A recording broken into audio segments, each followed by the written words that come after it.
December 1944. Western Europe groans under the weight of a harsh winter.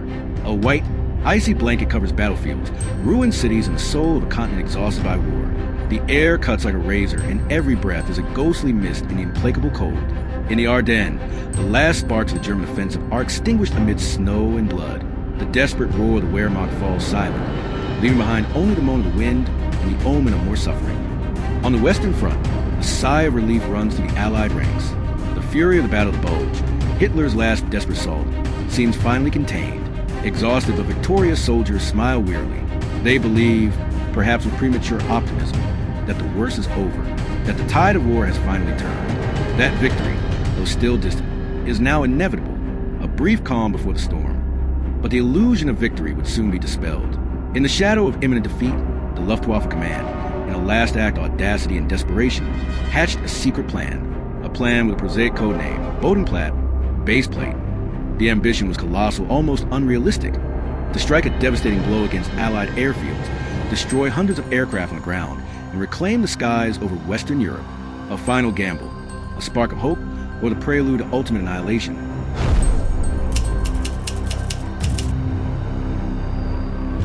But the audacity of Operation Bodenplatte contrasted sharply with the reality of the Luftwaffe in 1945. Years of relentless warfare had eroded the German Air Force to its core. Factories still produced aircraft in impressive numbers, but what really mattered, experienced, well-trained pilots, had become a scarce, almost exhausted resource. The hemorrhage of air losses was relentless, and the training machine, strained to its limits, threw into combat young pilots with few flying hours, ill-prepared to face the Allied veterans and the increasingly lethal anti-aircraft defenses. The Luftwaffe, once feared and revered, was now a pale shadow of its former might, condemned to fight an impossible battle with the weapons and men it had left. On the night of December 31st, 1944, two worlds, separated by just a few kilometers, lived opposite realities. At Luftwaffe airfields, the atmosphere was one of tension and secrecy. Pilots were called to night briefings, instructed to abstain from alcohol, aware that the following day would be different, crucial. As Lothar Wolff recalled, the order was clear: prepare for a massive attack, surprise the enemy, put on the dress uniform, unmistakable signs of a mission of extreme importance. Meanwhile, at Allied airfields, such as St. Trond, the night was one of relative calm and even restrained celebration. American pilots, tired but relieved by the break in combat, awaited the arrival of the new year, unaware of the storm that was silently approaching. January 1st, 1945, 8:30 a.m. The calm of New Year's morning is shattered by a deafening roar. The icy silence of winter is violated by a sudden, brutal, unexpected attack. Low-flying, hidden in the shadows of dawn, Luftwaffe squadrons appear over Allied airfields. FW-190s and Messerschmitt Bf-109s cut through the skies, painted in RAF colors in a desperate maneuver to confuse the defenses. But the intention is clear: to sow chaos and destruction. Hell breaks loose over St. Trond and dozens of other airfields, transforming New Year's morning into a nightmare of fire and metal. At St. Trond airfield, the attack erupts with unrelenting violence. Within seconds, a peaceful place is transformed into an inferno of fire and metal. The chaos is total. The report of 493 Squadron describes the scene with brutal accuracy. January 1st, 1945, began the new year with a bang. A lovely gift from Berlin in the shape of 190s and 109s gave us a fine strafing attack on our humble airfield. Never has a trench looked so inviting and crowded. Pilots and mechanics run desperately for cover. Ed Catrell, on standby on the runway, seeks refuge in a ditch. Captain Lloyd White jumps from his cockpit as if he had been ejected. A crew member describes the terror. We notice a formation of fighters passing the field just above the treetops. At first we thought they were British. Then one of them had to bank his wing to avoid a tree.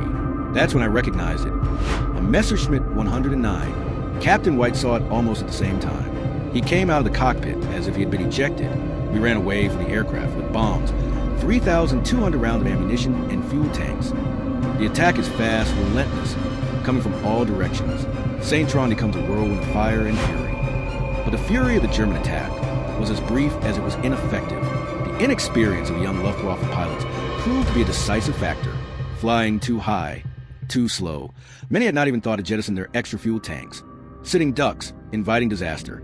The Allied anti-aircraft artillery, roused by surprise, responded with lethal precision. And tragically, in the confusion, German units flew directly over their own lines, falling victim to friendly fire from their own anti-aircraft batteries. The skies over St. Trond and over so many other airfields that day became an aerial graveyard for the Luftwaffe. Young pilots, poorly trained, poorly equipped, thrown into a desperate mission, paid the ultimate price for their leader's ambition and fatal planning errors. Bodenplatte, the audacious plan, turned into an aerial carnage.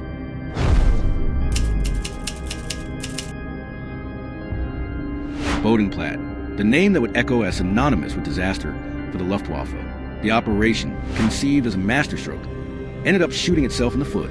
Although hundreds of Allied aircraft were damaged or destroyed on the ground, the price paid by the Luftwaffe was exorbitantly high. More than 250 pilots, many of them young, inexperienced, and irreplaceable, were lost in a single day. Killed, captured, missing. A devastating blow to an air force already on the brink of collapse.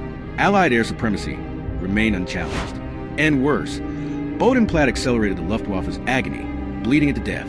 It was not the last gasp, it was a final blow. From that fateful day on, German air power would never recover.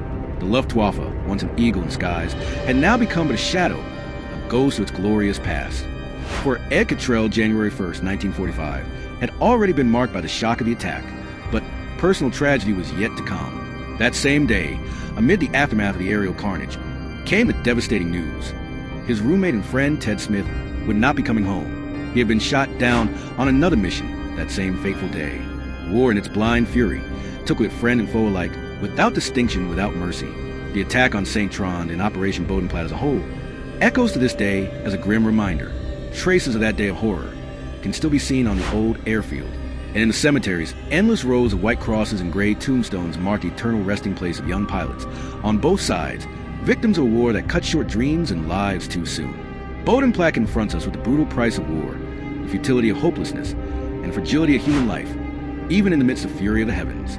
May the story of Bodenplatte be a constant reminder that we never forget the cost of freedom and the importance of seeking peace, even in the darkest times.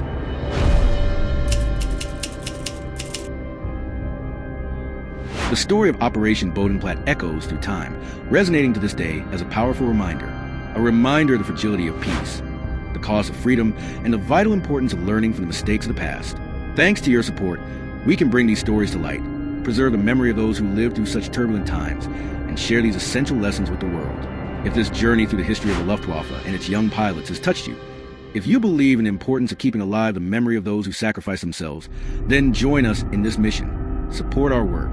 Just a simple like on this video, subscribing to the channel, and sharing this story with your friends can make a huge difference. And if you can go further and contribute financially so that we can continue to travel, interview veterans, and produce documentaries like this one, your support will be immensely valuable and deeply appreciated.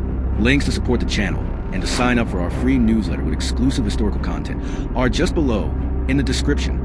And if you happen to be in North Carolina, please stop by the Carolinas Veterans History Museum, our partners in this journey of preserving memory. To them and to you, our sincere thanks. Thanks for watching, and we'll see you in the next story.